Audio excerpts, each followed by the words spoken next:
वेण राजा बना तो सबको कहा कि यज्ञ करना बंद करो, गाय की पूजा बंद करो, कीर्तन करना बंद करो, भक्तों की भगवान की सेवा करना बंद करो। चारों ओर से पूजा पाठ बंद करा दिया, भगवान का द्वेषी हो गया। ऋषि सारे इकट्ठे होके आए, वेण को समझाया, वेण देखो आपके पूर्वज कैसे ध्रुव वंश के आप हो, और आपके लिए आपके पूर्वजों ने भगवान का साक्षात दर्शन किया और आप भगवान की भक्ति को बंद करा रहे हो। और वेण कहता है, आप ऋषियों वैश्यावृत्ति से मेरे से बात कर रहे हो? आपको मालूम नहीं है कि भगवान राजा के अंदर प्रवेश करता है, राजा में अंश होता है? अरे ऋषियों ने कहा, राजा में भगवान का अंश तो होता है। बोला, फिर मैं भगवान हूं ना, फिर आप मेरी बात मानो ना। ऋषियों ने कहा कि ये लातों के भूत बातों से नहीं मानेंगे, और ऋषियों ने होंकार की, वाह, और तब तक वेण का शरीर छूट गया, वेण मर गया।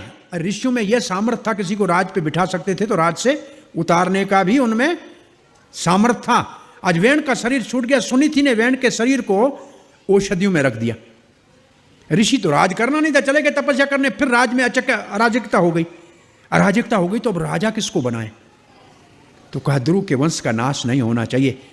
और वेण के शरीर का मंथन किया, वो वेण का मृतक शरीर के टांगों का मंथन किया तो अंदर से काला कलूटा एक पुरुष निकला। कहा, क्या करूं? बोला, निषेध, बैठ जाओ, निषाद।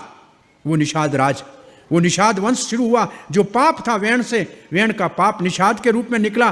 फिर सीधे हाथ का मंथन किया, भगवान का अवतार पृथु महाराज प्रकट हुए। उल्टे हाथ का मंथन किया तो अर्ची लक्ष्मी स्वरूपा प्रकट हुई। ये बिना माता पिता के अयुनिज पृथु और अर्ची का प्रकट्य हुआ।